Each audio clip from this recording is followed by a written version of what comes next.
Hi, I'm John Maxwell. When the top companies in the world are looking for trainers, speakers, and coaches, there's one name that stands above the rest, and that's Maxwell Leadership. Our certified team members have gotten proven results for companies all over the globe, and our reputation, I'm proud to say, is second to none.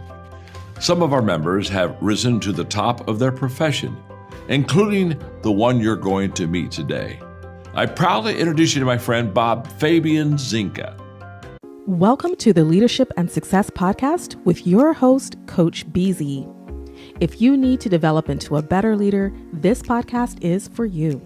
If you want to achieve a greater level of success, this podcast is for you. His mentor, Dr. John C. Maxwell, said it best: everything rises and falls on leadership. We hope to inspire you today and provide you with an insight that has the potential to positively impact the trajectory of your life. Welcome to the Leadership and Success Podcast.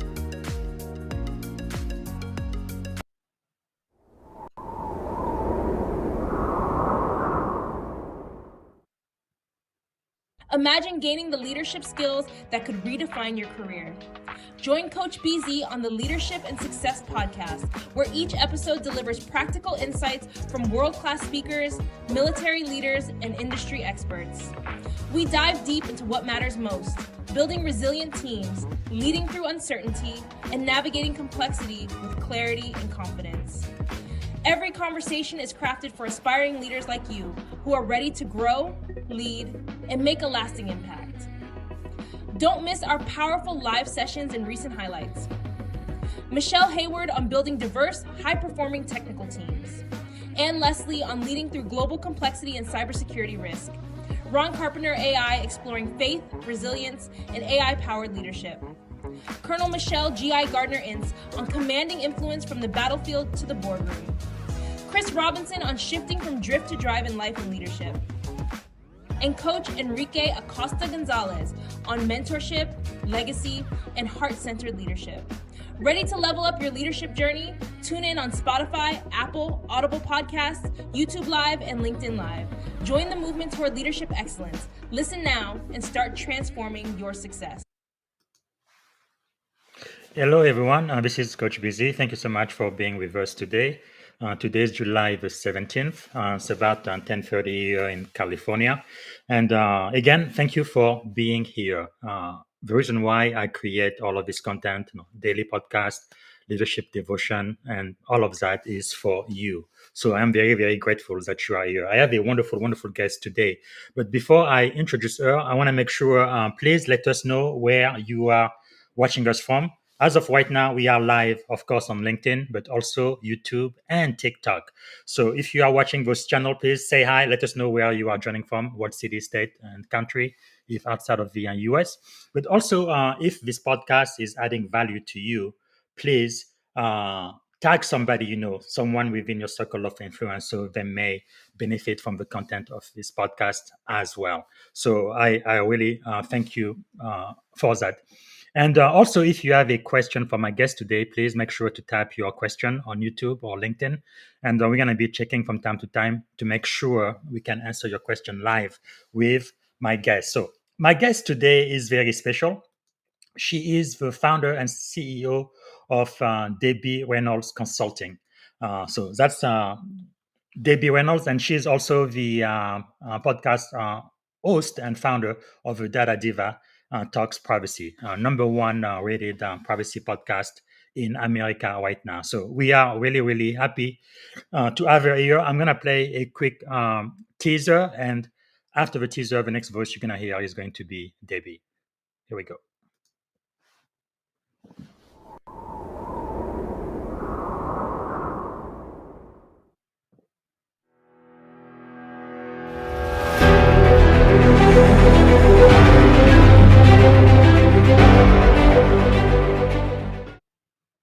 Here now to tell us more and share her insights about the new law is Debbie Reynolds. She is a Global Data Protection and Privacy Specialist at the law firm Eimer Stahl, where she advises Fortune 500 companies on data privacy issues. And Debbie Reynolds, welcome to Chicago Tonight. Have you been getting those messages about new privacy policies and so forth that you have to accept before you can continue on their website?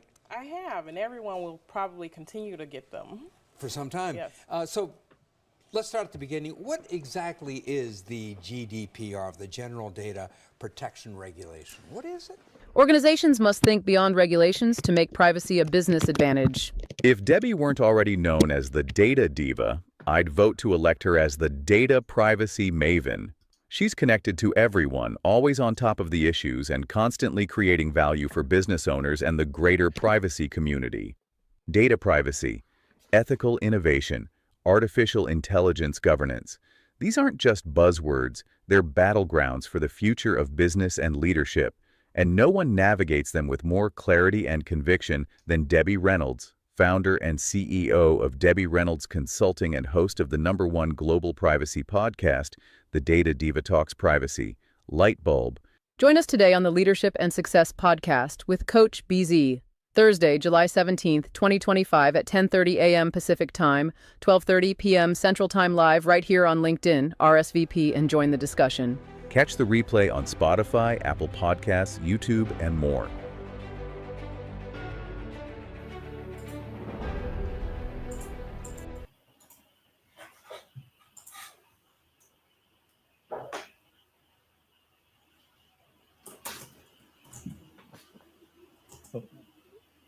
Debbie, can you hear me?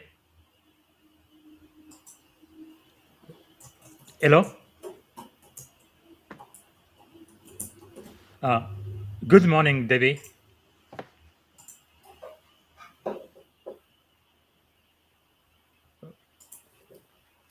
Data Diva, hi. Can you hear me? You cannot hear me?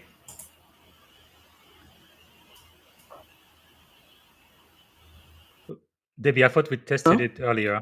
Okay, I can hear you now. Can you hear me? Debbie, I could hear you. Can you hear me? We are live. Yes, I can hear you.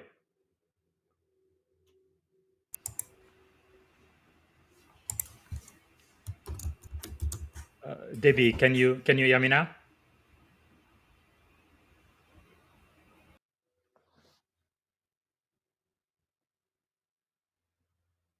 If you set it back to whatever configuration you had in the green room.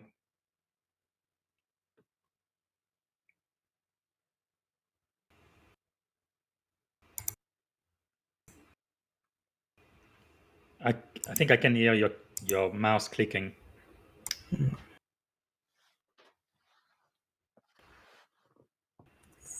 We will come back.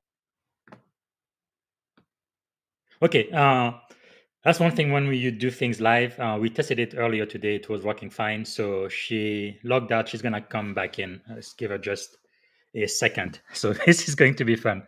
All right. So again, if you have any question for Debbie, please type them in the comments section. And I'm making sure I'm going to be monitoring the comments. And Debbie will be right back.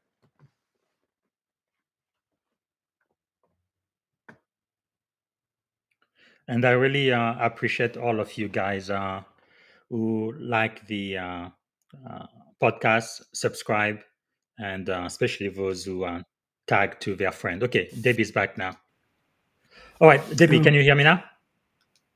I can, yes. Okay, fantastic. I don't know what happened. We tested it before we started, but anyway, I can hear you. We are live on the air. So with no further ado, let's start with this. You are known by the Data Diva. How did that nickname originate and what does it mean to you?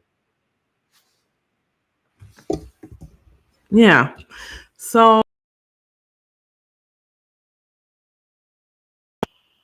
can you hear me okay?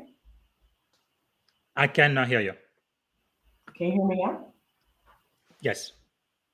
Okay. So, great question. I started my data journey well over 20 years ago. I worked in digital transformation with companies that were moving from analog to digital systems. And through that work, I worked with a number of people working on lawsuits, companies doing digital transformation, and they wanted to not only paper to digital, but also moving to more advanced technologies over the years. And actually, I got the name, the Data Diva, from a reporter from the Wall Street Journal. When we met, I introduced myself to her, and she, when I told her about my work in data, she just laughed and said, "Oh, you're like the Data Diva, right?" And so we kind of laughed about it. But she said, "Oh, you should totally use that." At first, I was bashful about using it, right? But I thought, well, she's a reporter. She knows how to sum things up really well. And so I kind of snuck it on my LinkedIn headline, and people started following me like right away, like, "Oh my God, I love that." And so that was a long time ago. That was, I don't know, maybe 10 years ago, even before I started my own business. But, my work, my interest in emerging technology, and then privacy, I decided to focus there because there were so many companies that started calling me about privacy. So when I was working with companies on, helping them move data systems and move data around the world, I started getting calls from companies that knew me. So like one of the first big companies to call me was McDonald's Corporation. And they're like, "Hey, come talk to us about these European laws and stuff that's happening," right? So this is before a lot of those laws even went into effect. And they're like, "Well, how does this impact us?" I talked to them about that, and eventually PBS called me around the time that the General Data Protection Regulation came out, and they asked me to talk on TV about, what is this regulation? What does it mean for us? And so it's funny that, and that was in 2018. So it's funny that people still call me about that interview because a lot of the things that I said actually came true. Wow, that is quite fascinating. So, what pivotal moment led you to specialize in data privacy? Yeah. I think after I had people like McDonald's call me about privacy and PBS call me about privacy, I thought, well, maybe I should focus there, right? So a lot of people were calling me about that. I thought, well, this is going to be like a big interest. And it has. It's turned out to be a really big interest. It was funny at the time because when I would be telling people about it, they were like, "Well, is there like a summary of this?" And I was looking, I'm like, no, there's no summary of anything because no one's really looked at it, right? So over those years, I had tried to create a lot of, articles, a lot of speaking things, so there at least be some guidance for people who are looking for stuff as opposed to them reading 300 pages of a regulation. So I did a lot of that early on, and I still do that. Wow, that is quite amazing. Now, you've built a global brand, right, from the ground up. So, what were some of the early challenges you faced, now, especially as a woman of color in tech, and how did you overcome them? That's a good question. You know what? I've had some phenomenal mentors.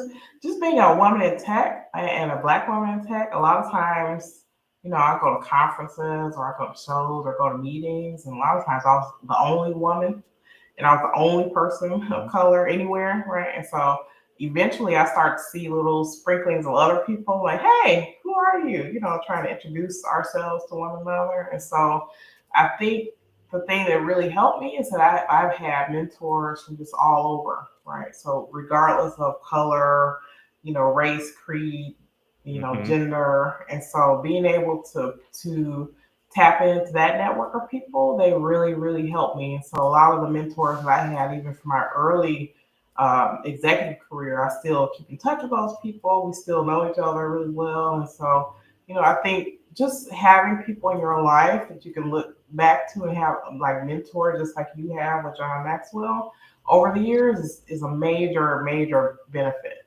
Wow, that is wonderful. So, what do you think are some of the biggest misconceptions executives have and tech leaders have about data privacy? I think that's a good question. There are a couple of misconceptions that executives have about data privacy. One, probably the biggest misconception, is that data privacy is only a legal concern.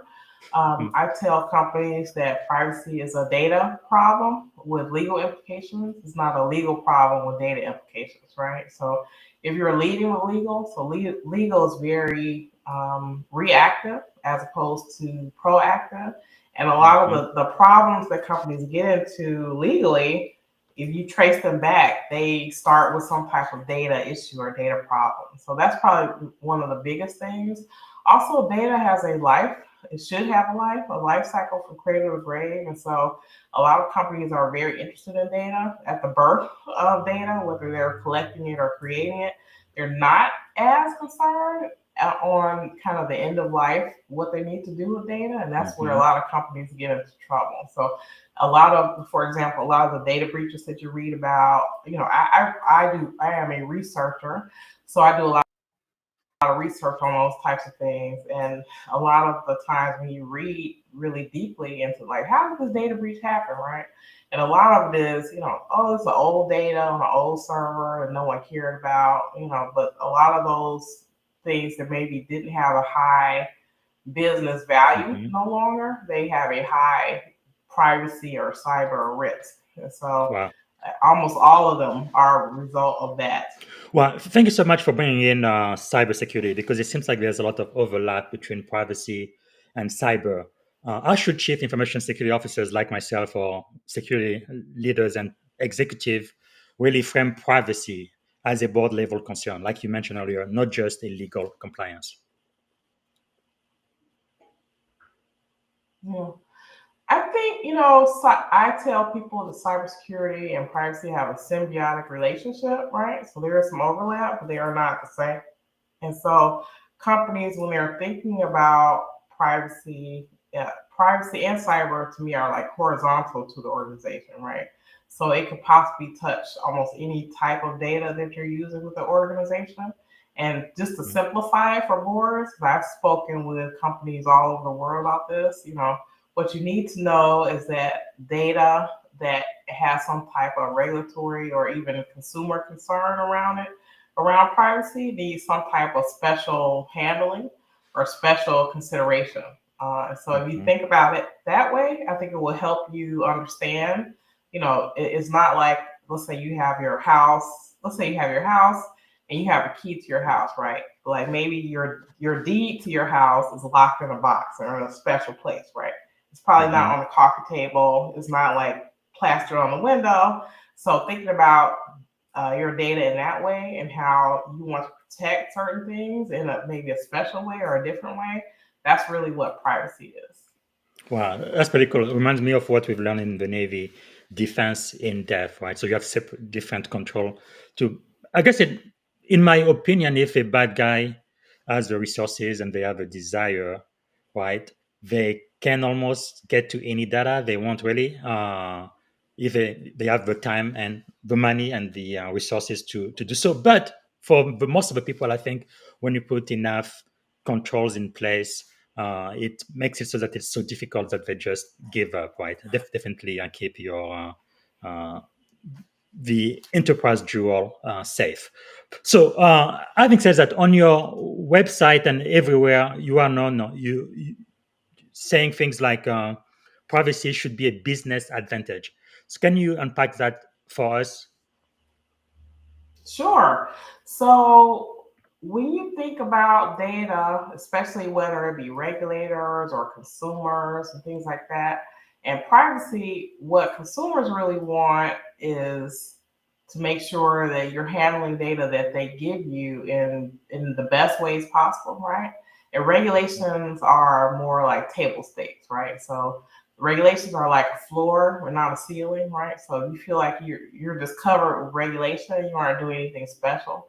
And maybe even consumers may expect even more of you. So we've seen that, for example, in there was a New York Times story, I don't know, about a year or so ago with Kashmir Hill, and she was talking about GM, and GM was selling data or sharing data with companies that were using that data to possibly raise people's rates to insurance or deny their insurance. And people were really pissed off about that. And so part of what they learned or part of what happened as a result of that is that some of what GM was doing wasn't quote unquote illegal, right? But people didn't like it. So, it created a huge backlash, and they actually had to change some of their business practices as a result of that. Then that's one side. Then the other side is, regulators are creating these laws, especially state by state, and some of those states now are like, hey, we created this law, and we think that you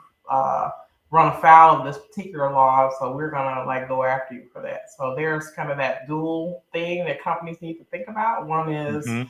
you don't want your customer to be upset with you, right? Where they don't Yes. want to do business with you. Because I actually, because I was doing at that time a lot of research on cars and privacy, and I read through all the comments that they had on the New York Times, and there was a woman who said, our family for 3 generations have bought GM cars, and now never buy another car from GM, right? Wow. So you don't want that. You don't That's want that. And so pretty serious. yeah, I tell companies, I'm like, don't lose a dollar trying to chase a dime, right? So at some point, Yes. you have to figure out if it's worth it or not for you to collect that I data. love that. Don't lose a dollar trying to chase a dime. I love that. Talking about regulation, how should leaders prepare for the wave of global data law? GDPR, CPRA in California, EU AI Act, and all of those Yeah. regulations coming down the pipe. Yeah. I do a lot of keynote speaking with companies around the world, maybe companies you've never heard of, like PayPal and TikTok and Uber. And so the things I tell them is let's get beyond regulation, right? So if a new regulation comes up and you feel like you have to scramble to comply with that, that tells me you may not have the foundation that you need to be able to meet the future. And so part of meeting the future is understanding that, very simple. People have rights. Those rights are growing in certain jurisdictions. They want transparency, right? And then there's a level of accountability that companies need to have. And then one of the things that sometimes companies forget is that when you're using someone's data, that data use should align with the benefit of the person, right? So if you're using data in some way that doesn't benefit the person, you're already probably in a situation where a regulator may come knocking at your door, or consumer will be upset with how their data is being used. So if you think about those things at a foundational level, that will get you most of the way there in terms of complying with whatever emerging regulation may come out. True. And one thing we do like about you is you always keep up to date even with emergent technologies, including AI, which has disrupted so many industries already. So talking about AI and privacy, what trends or threats should be watching for in 2025 and beyond? Yeah, great question. Great question. So in 2025, the things that companies need to think about with AI is that if you're implementing AI, that means you're probably using data in ways that you were not using it before. And a lot of times with these AI systems, depending on what you're using, it creates a lack of transparency, right? And so that goes back to what I was saying, where what a lot of these regulations are looking for, what a lot of consumers are looking for is transparency. And so you can't just say, well, we just threw it in a black box and we don't know what's happening, right? That's not a good answer, right? Because it's very important if you're using someone's data, especially in a different way, and it may potentially cause a harm to them. You need to be able to explain what you're doing with the data and what you've collected, what you're doing with it, and making sure that you're responsible or accountable for it. So I tell people, it's so funny because I hear people on LinkedIn all the time, like, we want to know what's happening inside the AI system. It's like, well, what you really need to be concerned about is what you put into it and what comes out. Wow. So don't get wrapped up in what's in you probably will never know the mechanics of the inside of a system, but you're going to be responsible and accountable for what comes out the other side of that system and how you're going to use it. So whether it be, is it accurate? Are you sharing it to the right or wrong people? What is your strategy for that throughout the life cycle of that data? That's what you need to be concerned about. Yes, and like you mentioned, you are a thought leader sought after by small companies like Google, Salesforce, and PayPal.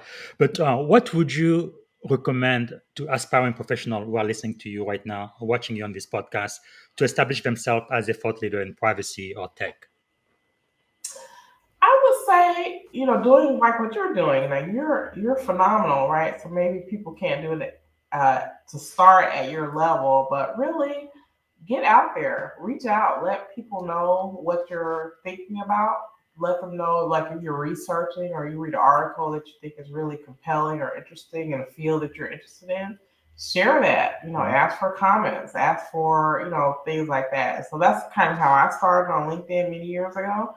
I was just posting articles and asking questions, and what happened is that people who were really interested in that topic started really communicating with me and engaging with me on those things. I built a lot of deep friendships on that, and even a lot of business relationships on that as well. So I think you have to be interested in the future. And so for me, thinking about what the new thing that came out, what are the implications for businesses, those are the things that I really focus on. And a lot of times when people call me a futurist, because a lot of times I predict a lot of things, right? But that's typically because I'm reading the news, I'm looking at the new products that come out, and I'm thinking in advance, like what are the implications of that, right? And so I try to articulate that to people so that they have something really meaningful and actionable they can take away. Not that you solve every problem, but at least you get some tidbit of information that can help you take one step forward. That's always better than nothing. Wow. Now, your podcast is magnificent, right? Number one privacy podcast in the US. And you've produced more than 240 episodes, if you can believe that. So you've done Diva Talks Privacy. What are maybe the top 2 or 3 most surprising or impactful interviews you've had on your podcast? Yeah. Well, it's the top in the world, not just the U.S. So we have listeners in over 131 countries. Wow, that is amazing. Thank you. Let's see. I think some of the things. Well, first of all, the podcast is a global experience, right? So we all experience data in different ways, and so I work with people all over the world on this stuff, and so people enjoy that about the podcast. It's also very conversational, so I'm not gonna hit someone over the head with a book, or we don't like quote laws like Bible verses on the show. Yes. So it's something that anybody can listen to and sort of gain some insight. But I think the thing that I found most surprising, I talk to people, I talk to regulators, I talk to legislators, I talk to lawyers, I talk to technology people, I talk to people who aren't in privacy, right? Just their views. And so what I found is that data really is the lifeblood of almost any organization, right? And it's some of their biggest asset. And if they don't handle it properly, it can be some of their biggest risks, right? So figuring out what's the best way for people to use data in the right ways, in appropriate ways, and to try to avoid problems, right? So for me, I'm more on the avoidance side. So like, don't touch that stove, it's hot. Right? So that's it. That's what I try to do for people, as opposed to, wow, you're gonna pay all this money because you did this bad thing. I would prefer that a company really look within and try to prevent problems rather than firefight at the end, because it's way more expensive to do it that way. So I'm more on prevention as opposed to cure. Wow. Now, having more than 230 episodes, and you're right, it's number one internationally, more than 130 countries listen to you. Now, what is the type of process you use to come up with so much content? Let's say an aspiring tech or military leaders right there, they're thinking, okay, maybe I need to start a podcast too. Everybody right now is doing podcasts. And it looks like in the US, the last president was elected primarily because of the work he did talking to the bros on podcasts around the country. Kind of what is your process for creating so much valuable content? Well, at the time I decided to create a podcast, first of all, I wasn't thinking of creating a podcast. But what happened was I started seeing, I read stuff in the news and I read stuff on LinkedIn. I was very frustrated that there just wasn't anyone really talking about the really hard issues of privacy, like the really deep, hard issues that people have to deal with operationally. And so that was really the genesis behind my podcast. Because I read an article. I'm like, that's not how that works. That's not how data works, or that's not how this goes and stuff. So I'd be like, I got to do something. So that's really how I started. And so what I did at first, I came up with a list of people that I wanted to talk to, and I came up with a list of 20 people. And so when I looked at the list, and I was like, what is it about these people that interests me so much? And so what I found is that these people, they're very skilled in their field. They have they're very detail oriented, but they also kind of talked about things in ways that weren't, that couldn't be really explained in like a soundbite, right? So something that really needed some type of exposition or explanation for the deep insights that they wanted to share. And so at first I was gonna do like one episode, like every, one a month or twice a month or something. And when I was at the time, they were saying, oh, if you invite people, only 30% of people agree to come on, right? So I thought, well, I'll invite 20 and hopefully I get 6 people. And so I invited 20 and like 19 said yes. And I was like, oh my God. So that's why. So then I just, oh my God, I have all this content and I have to do this podcast every week. So I've been doing it every week for over 250 weeks. Wow, that is quite a story. Now, we are going to get into the second segment of the podcast, which I really love. I'm going to be asking you the 7 questions I ask every guest on the show. Before we do, is there anything you wanted to say or to the audience before we get to second segment? No, I'm excited to see the second Fantastic. segment. All right. So the first section for the second segment, I'm going to be asking you a question about things like, what is the greatest lesson you have ever learned? Great question. So the greatest lesson I've ever learned, probably the greatest lesson I've ever learned, maybe 2. So the 2 greatest lessons I've ever learned were from my parents, right? One from my mother is to always listen, right? A lot of times we feel like we know everything, you want to talk. You can't really learn if you're not listening, right? So being able to really listen is very important. And then for my father, he taught me to be curious about things. So I am very curious. So when someone tells me, oh, they're doing this about technology, and I'm like, well, how does that work? Or how does data flow? Or how does this work? And so that curiosity and listening, I think those things are very key to my success in a professional life. And I carry that with me personally and professionally. Okay, I know leaders are learners. So what are you learning right now? Oh, that's a great question. I'm really having fun playing around with some of these AI models just to see the things they can do. And so this is, I guess I'm the type of person, when I see a tool or whatever, I want to see how far it can go. What are the range, what are the limitations? So, and I do that even in law. So I want to see, what can you do? What can't you do? And, what are kind of those limits in those things? So I'm just having a lot of fun playing around with like memory management and things like, like ChatGPT or other LLM models, and thinking about, I predicted many years ago, especially people are, oh, large language model this, large language model that. And the future really is not in large models, it's going to be in small models. So I call them like little language models or small language models, because, right now, for example, OpenAI is in a lawsuit with the New York Times because the New York Times say, hey, you're taking our content or whatever. But I don't care about that. Like, I don't need 100 cat videos in a model that I'm working on, because that doesn't interest me, right? So I think eventually companies will have their own GPTs, and then maybe individuals will have their own, maybe multiple ones that are curated for certain topics. So I'm very interested in that kind of emerging space and what people are going to be doing with these models going forward. Yeah, that is quite insightful. So the third section of this segment, I have this gun which I love. On one side it says failure, on the other side it says success, right? I really believe that success and failures are two sides of the same coin. So, how has failure shaped your life? We know you as the Data Diva, and you are so popular. Your brand is huge around the world. You have this podcast going around the world, teaching and training people. But if someone was to look behind the curtain, what are some of the experiences you have had that you really had to overcome in order to achieve all of the success you have today?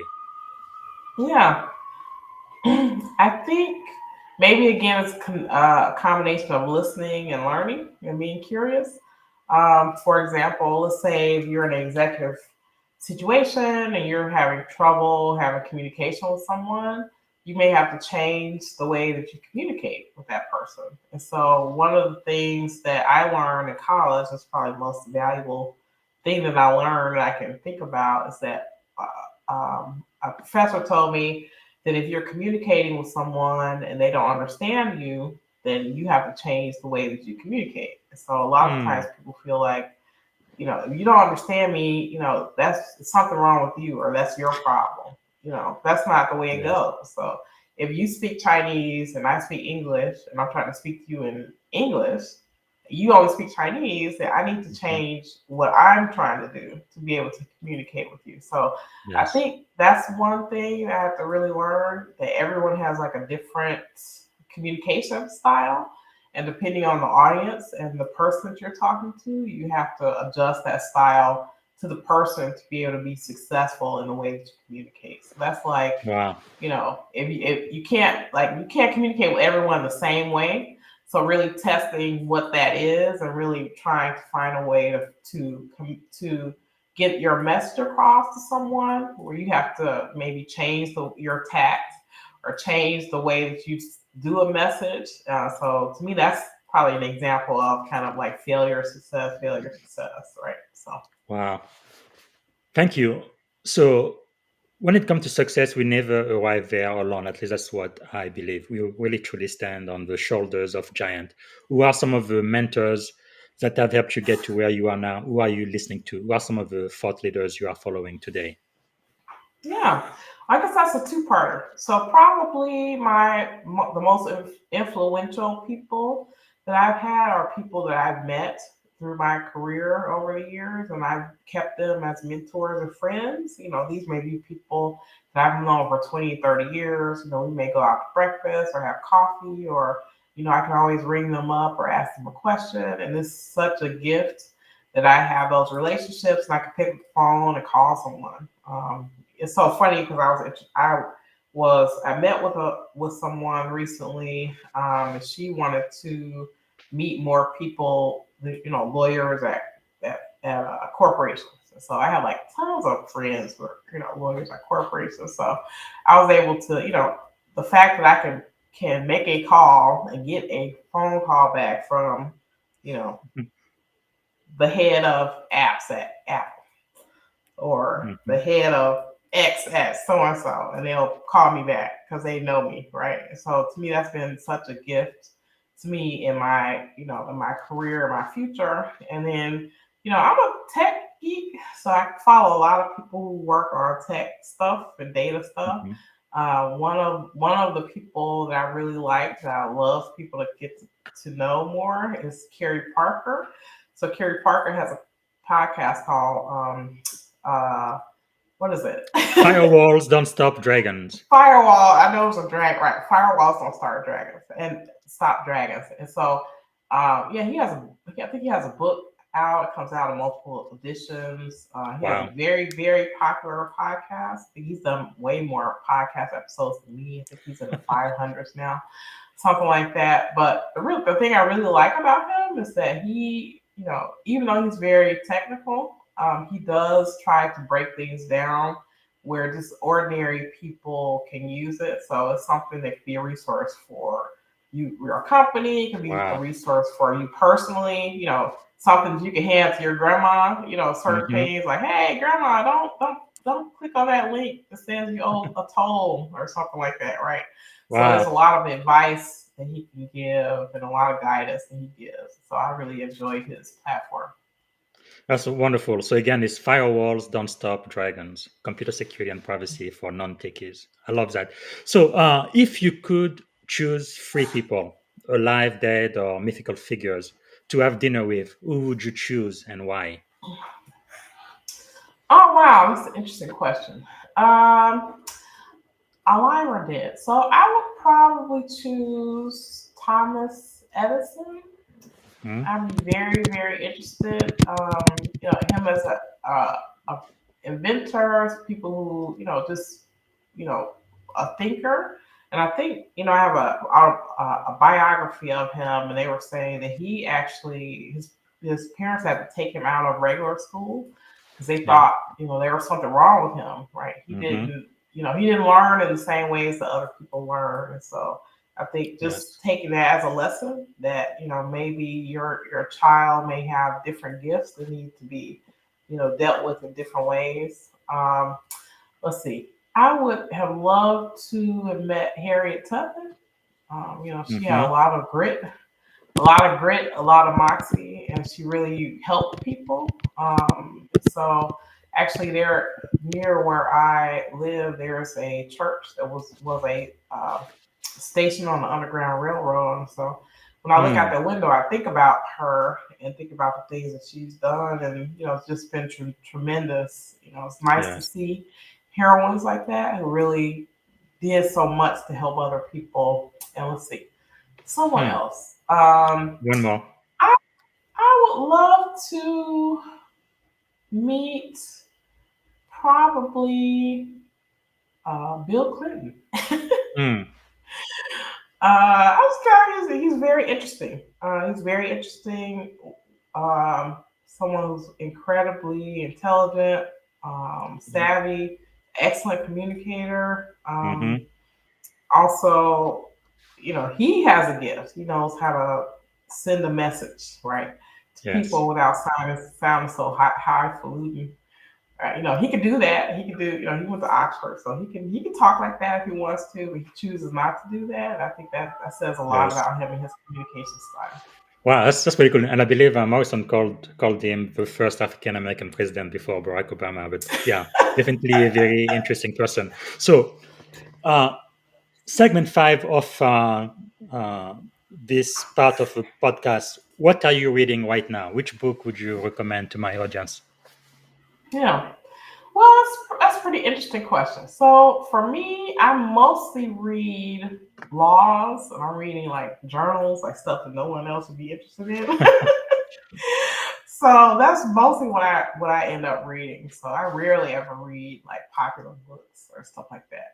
But if anyone's, people send me books a lot, so I get a lot of books from people all over the world. They're like, hey, I know that you're interested in privacy, and I found this book, and they'll send it to me or something like that. But yeah, it's mostly just boring things, journals, laws, stuff like that. So, but I'm always happy to read that because I can simplify it. Once I synthesize it, I can simplify it for people so that they understand why it's important.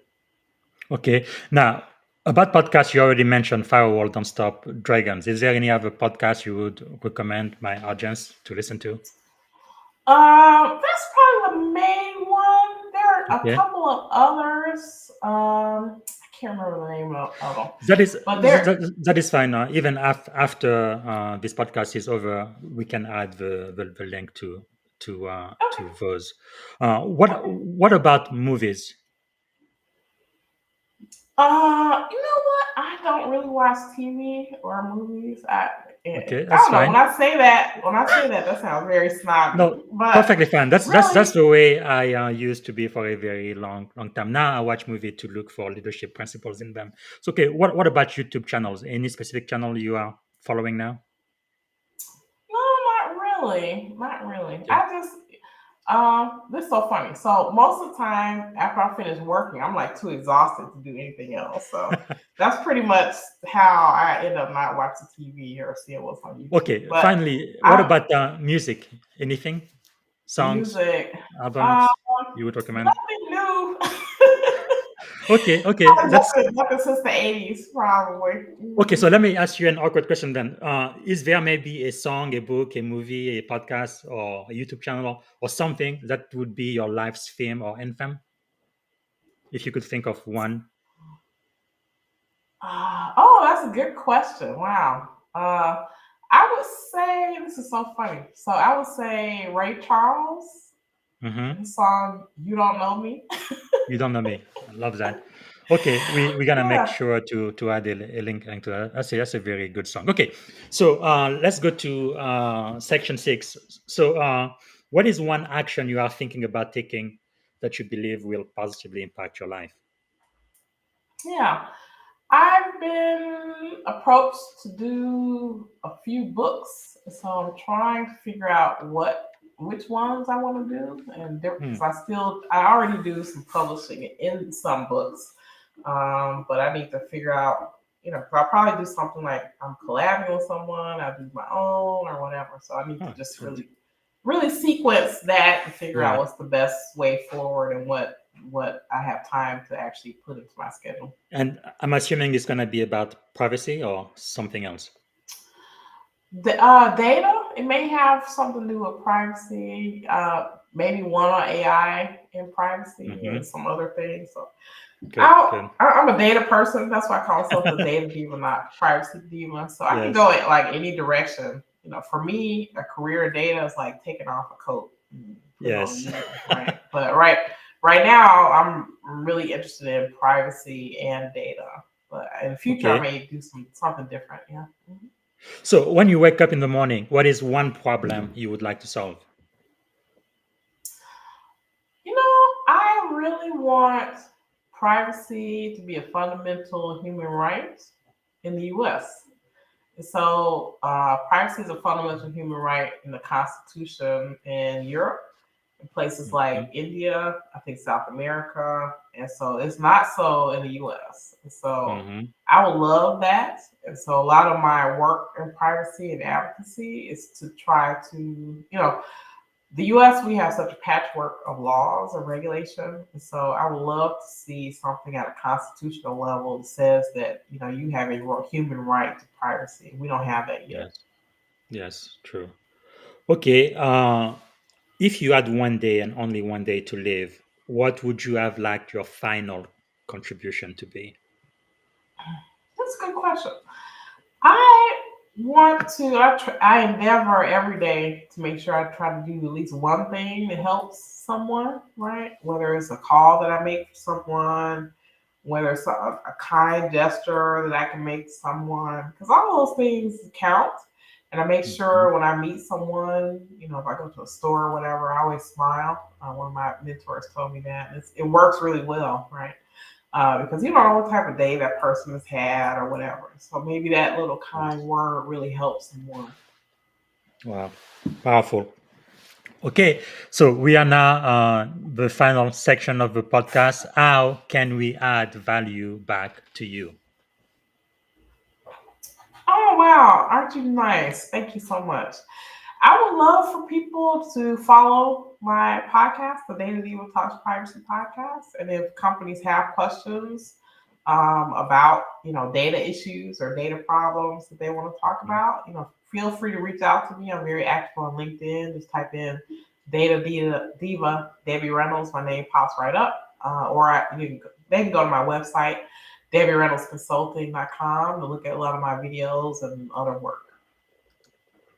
Very, very good. Okay. So we are toward the end now. What is the most rewarding aspect of your life experience so far? Wow, the most rewarding aspect. Well, I absolutely treasure in my personal and professional life having one-on-one conversations with people, just like you. Good. And that's one of the reasons why my podcast, I never have more than one guest on, because it's very important for me to be able to draw out what people are really interested in. And I think the Mhm. people may communicate differently in groups rather than one on one. So, really Yes. being able to get to the essence of what someone really wants to say or what they want to communicate is what, I cherish in, professionally and personally. Wow. Now, like I mentioned before, really the impact I want this podcast to have is really thinking about the next generation, right? Both in the military and in high tech. So if you could go back to give a piece of advice to your 17-year-old self standing at the edge of this incredible career you have, what would your advice be to your 17-year-old self? Yeah, I would say, listen more, stop the smell of roses, because I feel like all of us are rushing so much in life, right? Mm-hmm. So try to find little segments of time where you can be kind to yourself or have a bit of enjoyment for yourself, because life does, it sounds like, things, life is long, right? But having those little respites of time where you can, literally smell the flowers or, take a walk or do something for yourself that gives you that energy to keep moving forward. Very, very good. And what are 3 adjectives that describe you as a child? Really quick. Wow, 3 adjectives. I would First thing that say comes to mind. curious. Mm-hmm. I wasn't mischievous ever. I guess I was a reader, a thinker, and someone who's very curious always. Okay.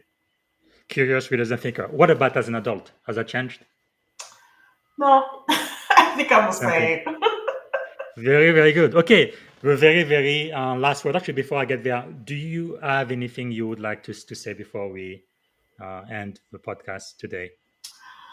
Well, first of all, thank you so much. It's been an honor to be on your show. I've watched you for many years, and so I'm glad we're able to collaborate together. Good. I think I should be coming to your show whenever you have time, because I think what we are doing is very, very important, and I think it's also important. Like just like you said, right? Most of my career in the US, I've been the one and only Black person in the room, and it's getting better now. And many times there were not even a single woman of any race or color. But now I see more women, mostly white, but I'm seeing more and more diversity. So it's very encouraging. But we definitely need to do more, because representation does matter a lot. Like one of my, I don't know if you can see, I have all of the books that General Colin Powell has ever written. I was really so fortunate to meet him face to face finally. I think it was in 2017 in Atlanta. But anyway, it was really great for me to know that there was a Black man who ended up being, a 4-star general in the U.S. Army and even chairman of the Joint Chief of Staff. And just saying it as a possibility, that meant me as a seaman recruit, E1, the lowest rank in the Navy, I had hope that, it is possible. So today I am a commander, a senior officer, but it's someone like him that really made it possible for somebody like me. So I do think that matters a lot. Okay, so to close the show, I'm going to ask you for one word that represents our shared experience on this podcast today. What word come to mind? I'll say enlightening. Very good. And to me, I guess it would be data consciousness. So thank you so much for being on the show. I really do appreciate that. Again, for those of you watching, please make sure, actually, before I do, let me triple check. No, I don't see any question on LinkedIn. I wanted to make sure we didn't miss a question. But thanks again for being here. I'm gonna be back here tomorrow, and you don't know that, but day after tomorrow, I'm gonna replay this podcast. It's gonna be handled by my AI agent. It's gonna, instead of 1 hour, it's gonna be 10 minutes only. They're gonna give a summary of everything we talked about now. So I'm gonna send you a link so that you can be there. But it's just amazing what we can do with the technology these days. Yeah, that's tremendous. Thank you. Thanks again for being here. Bye-bye. Thank you. Thank you for listening to the Leadership and Success Podcast with your host, Coach BZ. If you like what you heard, please subscribe to our channels and come back for more wisdom nuggets on how you may develop into a better leader and achieve greater levels of success. Leadership is the most critical skill. The world will always need leaders to lead others, deploy the next disruptive technology, or execute a business strategy. You may as well decide on counting yourself among the 21st century leaders. See you right here next time on the Leadership and Success Podcast with Coach BZ.